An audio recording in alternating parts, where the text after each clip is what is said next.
January 11th, 2025, Kobe, Japan.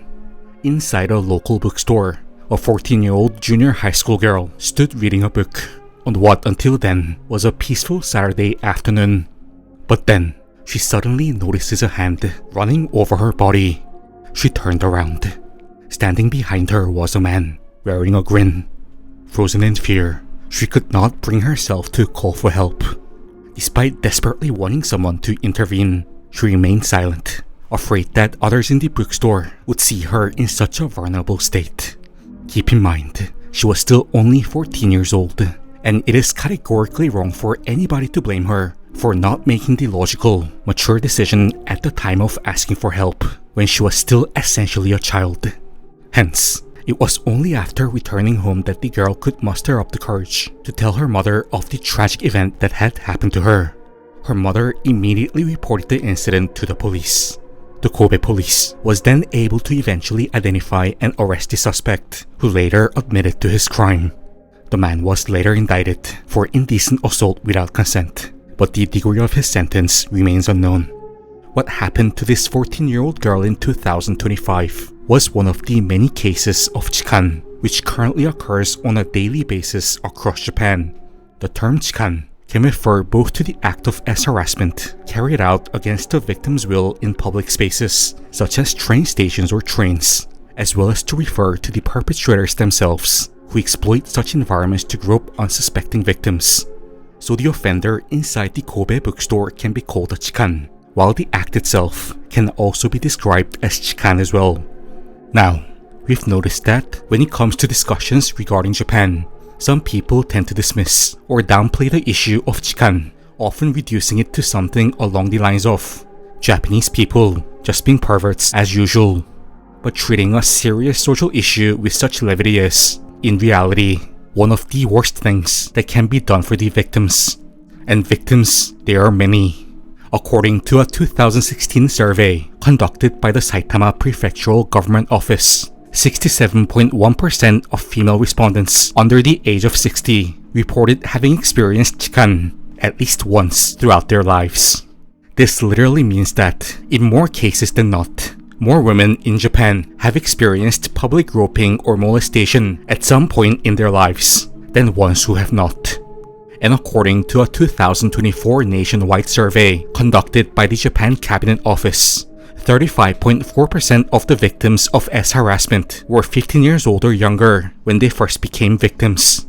We can just go on and on with the statistical backing towards the seriousness of Chikan, especially for the nation's youth, with the 2023 Tokyo Metropolitan Government Survey on the actual situation of Chikan victims, stating that the most common victims were female high school students under 18 years old. And to be honest, all of this is not some secret knowledge in Japan. For those who may be new to our channel, I first came to live in Tokyo to study at Waseda University back in 2012, and have spent most of my adult life living in Japan since then. And when you naturally make friends along the way and speak with them about their past experiences, you begin to realize that far more women in Japan than you might have initially imagined have, at some point, been victims of public groping. Now, we also have to firmly keep in mind that there are also male victims of Chikan in Japan. To provide one example, in May 2023, two men, aged 56 and 44, were arrested after trapping a 16-year-old male high school student between them for several minutes inside a JR Saikyo Line train, where they proceeded to commit unspeakable as crimes against him. The victim reportedly suffered severe psychological trauma, and to this day is still unable to ride a train. Hence, rather than merely telling young male victims to simply man up, as our society often does, it is vital that their voices also be heard and meaningful support be provided before the physical and psychological trauma they have endured takes their lives to a devastating direction. With that said, our documentary will primarily focus on Chikan cases involving female victims, as they constitute the overwhelming majority of documented cases in Japan. Again, the available data surrounding Chikan reveal a consistent pattern. According to a 2022 survey conducted by the NHK, 1.1% of victims of Chikan were reportedly male, while 91.3% were female. Meanwhile, a 2013 report published by the Saitama Prefectural Police concluded that 80% of the victims were women in their teens and 20s, with first-year high school students who have just started commuting by train being particularly vulnerable targets. And perhaps even more conspicuous was the profile of the perpetrators. According to Akira Saito, who has operated a clinic specializing in Chikan prevention programs since 2005, to quote, "Of those admitted at the clinic, 99% are men." Taken together, we believe these findings paint a fairly consistent picture of the current status of Chikan in Japan. While this social problem affects people of all ages and genders, the vast majority of cases involve female students or young women in their 20s being victimized by male perpetrators. Now, having established a clearer understanding of the current state of Chikan in Japan, let us return to where our story began. Recently on January 11th, 2025, a 14-year-old junior high school student was molested by a Chikan inside of a local bookstore in Kobe, Japan. The Chikan was later arrested and subsequently indicted. So who was this sick individual? Was it an unemployed pervert lurking around public places in search of an opportunity to prey on unsuspecting victims? Or was it perhaps an overgrown junior high or high school student who may have personally known the victim? None of these turned out to be the case. He was a 26-year-old male police officer working for the Kobe police. It was later discovered that this was not this officer's first sexual offense, as he has had similar indictments prior to committing this crime. But surely, this must have been an isolated case. After all, police officers are entrusted by the people with catching the Chikan offenders, not going around committing the very crimes they have sworn to prevent. However, according to this 2021 research paper, Classification of Train Molestations and Their Characteristics, published by Mina Otaka, professor of social psychology at Japan's Toyo University, such incidents of Chikan involving police officers were not anomalous at all. To elaborate, when the occupations of Chikan perpetrators were identified inside the paper, police officers ranked in at second place, behind only company salarymen. Now, the term salaryman actually does not refer to a single occupation. Rather, it uniquely serves as a broad umbrella term in Japan for corporate employees working across a wide variety of professions. So if we put it another way, a researcher working in the R&D division at Nintendo, a real estate agent employed by a mid-sized firm in Tokyo, or a programmer working in the cybersecurity division at Sony would all typically be regarded as a salaryman in Japan. Hence, as the category of salarymen just encompasses an enormous range of white-collar professions in Japan, we believe that it is reasonable to view it as a broad occupational grouping rather than a single profession. And once that distinction is made, police officers stand out as the highest-ranking Chikan committing individual occupation identified in the study. But then again, why is this strange phenomenon happening in Japan? Is it that many aspiring perverts across Japan are simply signing up to be police officers? The more we researched into this issue, the more we have found that the answer is far more complex than what we can derive from such a simple explanation. Hence, we will find the answer to this question in today's video, as well as propose realistic. The keyword here is realistic, as we have encountered far too many detached, impractical proposals from those who had not done their due diligence on this issue before suggesting solutions. Measures that could help Japan address the long-standing social issue of Chikan and reduce the number of victims who are suffering from this dire social problem, most likely at this very moment as we speak. So let us dive into today's video.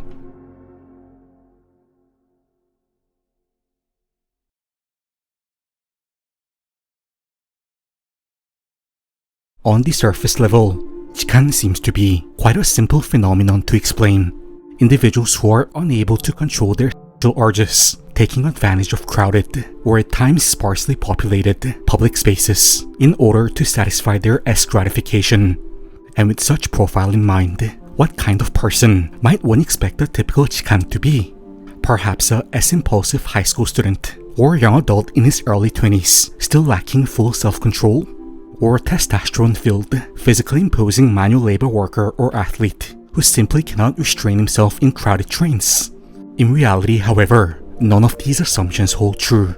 According to Akira Saito, to quote, "You rarely see dark-skinned, muscular, violent offenders. Rather, most of them are pale, slender, and have soft voices, the kind of effeminate type. And as shown by research, men in their 60s, who most likely have less than 100 nanograms per deciliter of testosterone in their bodies, were found to be almost just as likely to commit Chikan offenses, accounting for 3.37% of total cases, compared to hormone-oozing males under the age of 20 at 3.85%.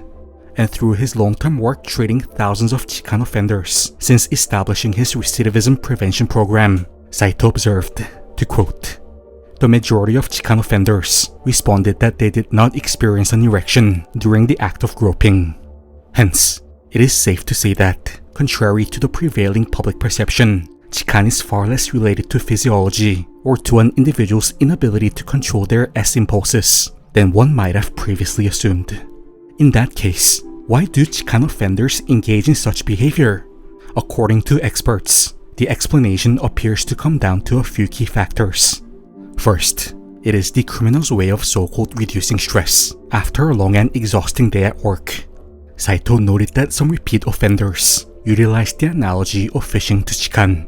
To quote, "Some people use the analogy of fishing, saying that there's a gambling element and a sense of leisure involved. As in, I caught a good catch today." There are also online message boards where Chikans exchange information and boast about their successes, and in some cases, posting there and receiving positive feedback from others indirectly reinforces the problematic behavior. This suggests that, for a large number of Chikan offenders, the feeling they experience after, for example, successfully molesting a high school student on a train, is less about the satisfaction of previously held S-urges, but more akin to a dopamine rush felt after catching a specimen of a fish, photographing it, and sharing it online. The second main reason was that for the perpetrators, committing Chikan was their primary method of self-validation, in a way of asserting dominance or feel superior compared to others. Saito mentioned that when interviewing the Chikans, many of them gave similar statements, such as, to quote, "I want to dominate those weaker than me. I want to conquer them." Or, "I want to feel superior by slowly bullying them." And now, it begins to make sense why most Chikan offenders have been anecdotally described by experts as the effeminate type, with pale skin and skinny builds. If these physically weaker individuals were to attempt to, quote, "dominate actual men of normal build," or try to feel superior by slowly bullying them, they are most likely to get their faces punched in. Likewise, if they attempted to target fully grown women in their late 20s or above inside a crowded train, the likelihood of retaliation would also be considerably higher. Hence, who do they realistically have in society who are weaker than them, whom they can so-called assert their dominance? Literally only children or female teenagers. So as hard as it is for us to fathom, for many recidivist offenders, committing Chikan is quite literally what gives their lives a sense of motivation and validation, that they are still strong and are capable of imposing their will on someone else. The very act that gives them the reason to keep living, without any exaggeration. During one of his recidivism prevention sessions, Saito asked one of the repeat offenders, "What did you lose by giving up Chikan?" The participant answered, "My purpose in life." Saito recalled that while both he and his staff were stunned to hear such a response, many of the other Chikan offenders participating in the program nodded in agreement with this answer. Hence, with this psychological profile of many of the perpetrators in mind, it comes as little surprise that Chikan in Japan has an extraordinarily high rate of recidivism.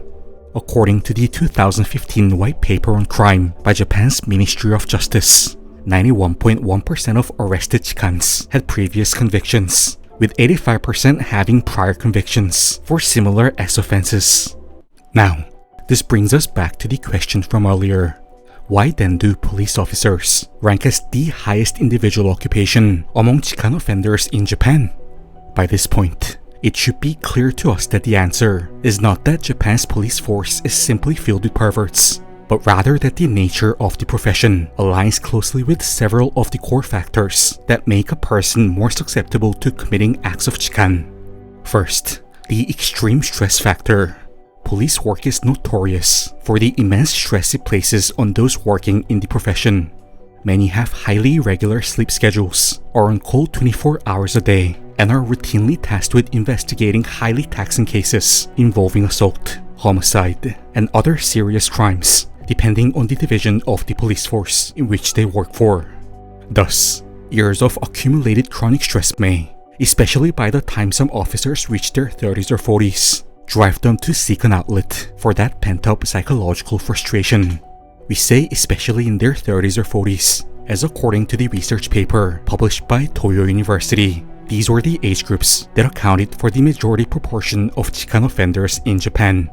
And as we can see from the quote fishing analogy used by some offenders from the rehabilitation program, rather than choosing to go actual fishing on the weekend or head to a pachinko parlor, some men in Japan tragically choose to conduct chikan as their life's primary form of leisure and entertainment, comparing the successful molestation of a junior high or a high school girl on a particular night to that of quote, "I've caught a good fish today." Secondly, the asserting dominance factor. Japanese society, and its workplaces in particular, are built upon a deeply hierarchical structure. And within such environments, status and seniority often carry so much more visceral weight than one could ever imagine in the West. And as I have personally experienced myself from working at a Japanese company after graduating from a Japanese university, many of the seniors or superiors at the workplace unfortunately have no problem in chastising you in every chance they get, and incessantly reinforce to you, day after day, year after year, that you're a lesser, lower being than them. This really does effort your mind over time. And if I had to endure such treatment from my seniors at a typical white-collar job in Tokyo, you can only imagine what life is like for many police officers in Japan, working in the rigid, hyper-masculine culture of the police department, where relentless berating will often be a part of daily life for them.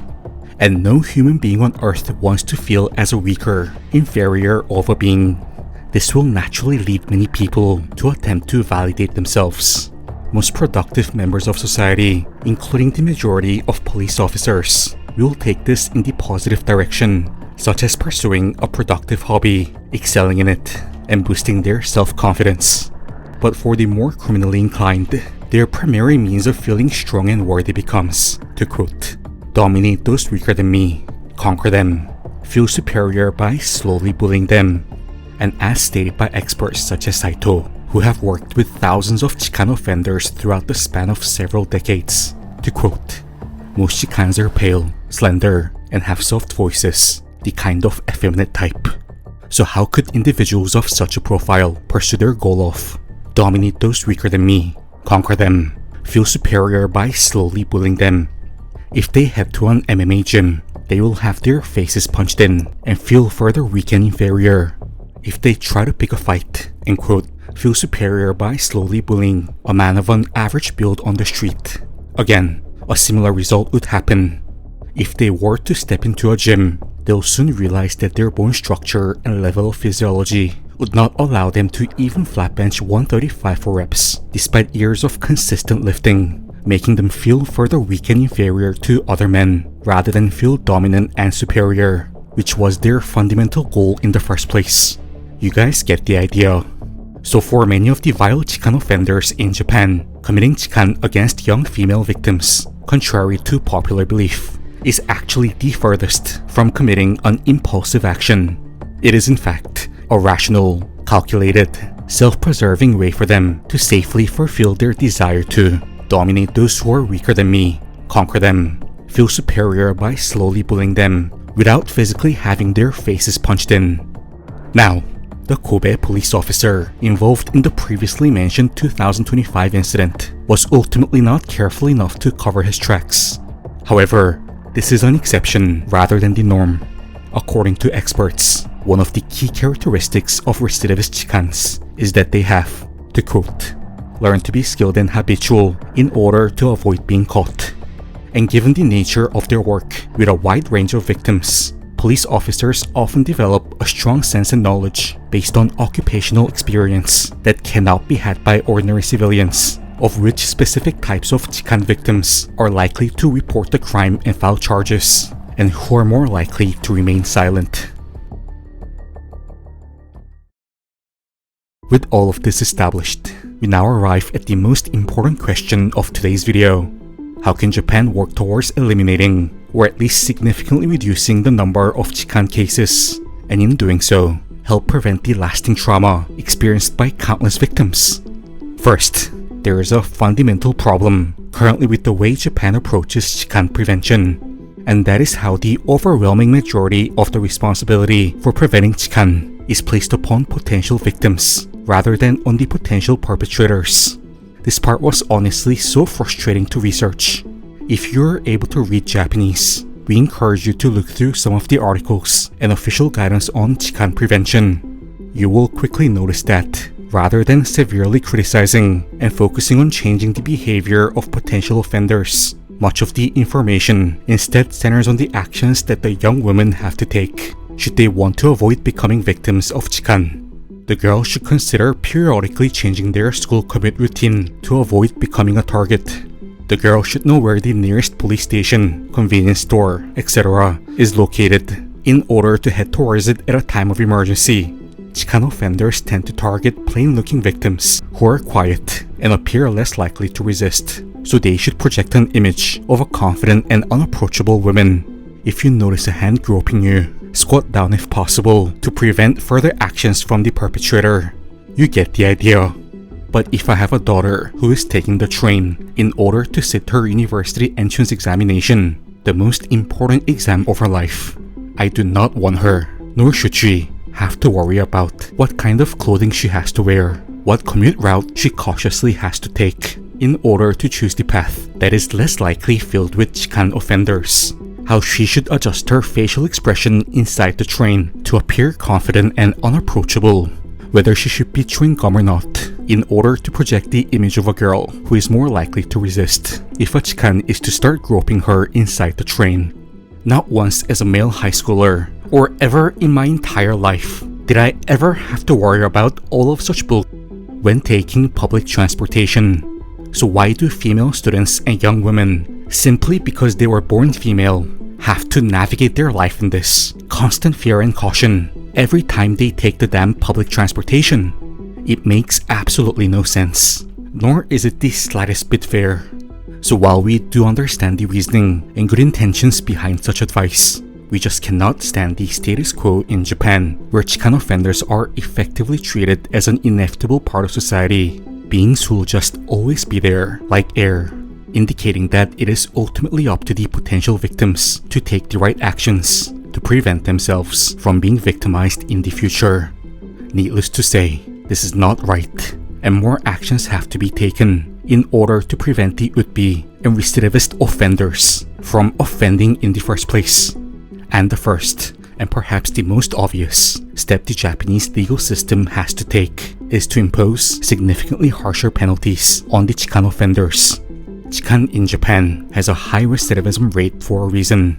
We personally found this fact astonishing, but the very first prison sentence handed down for a first-time Chikan offense in Japan was in 2024. Until then, all legal punishment towards first-time Chikan offenders in Japan were limited to fines. Of course, if the perpetrator escalated his actions to that of SA, then potential prison sentences came into the picture. But if the criminal's actions were limited to that of groping, there was not a single legal precedent in Japan of a first-time Chikan offender receiving a prison sentence until 2024. It is honestly difficult to imagine a legal system treating public groping and molestation in any less seriousness than this. Hence, experts such as Saito have stated that Chikan has historically been considered in Japan as a low-risk, high-reward act for the perpetrator. This reality in Japan has to change, and the first non-negotiable step towards it should be to impose legitimate prison sentences on Chikan offenders, rather than allowing them to get away with a slap on the wrist. which, according to statistics from Japan's Ministry of Justice, is followed by an 85% recidivism rate. Second, a more thorough deployment of security cameras in Chikan-prone public spaces, such as trains and train stations, as they have historically been shown to be effective. When the JR Psycho Line installed security cameras in trains for Chikan prevention purposes in 2009, the number of Chikan arrests in January and February after the installation was 60% lower than the same period the previous year. This again corroborates the idea that the majority cases of Chikan is not primarily the result of uncontrollable impulse, as when security cameras are visibly installed inside trains, many predators do appear to exercise situational control of their behavior and refrain from offending. However, despite this apparent success in reducing incidents as shown by data, security camera installation across trains in Japan still remains largely optional, a situation that we believe should be reconsidered by the authorities involved. And last but not least, we believe that continuous education on Chikan prevention, regardless of age, is absolutely essential. A few sessions of sex education during junior high and high school, as we can evidently see, are not enough. In fact, with male teens under the age of 20 accounting for only 3.85% of total Chikan offenses, while men in their 30s and 40s account for 30.77% and 25.48% respectively, it is arguably the middle-aged individuals who require the most focus in terms of preventive education rather than the teenagers. And the current form of preventive messaging against Chikan in Japan often along the lines of "stop being a pervert" or "learn how to control your urges," while potentially helpful to a degree, does not address the fundamental issue. As we have seen throughout this documentary, Chikan in Japan runs contrary to our intuition in a sense. Rather than it primarily being an issue of the physical manifestation of uncontrolled urges, as it first seems to be on the surface, it is, at its core, a human rights issue. One recurring trait observed by experts treating recidivist Chikan offenders in Japan is that they do not view their victims as equal human beings with a sense of conscience, emotions, and dignity. Instead, the Chikan see them as an object in which they can play with, or as we have previously mentioned, a quote fish that they can catch for their own amusement and stress relief. And if this deeply distorted underlying perception of how they view another human being remains unaddressed, or continues to be swept under the rug, as it currently is the case in Japan, the Chikans will never come to recognize the true harm of their actions inflicted upon their victims.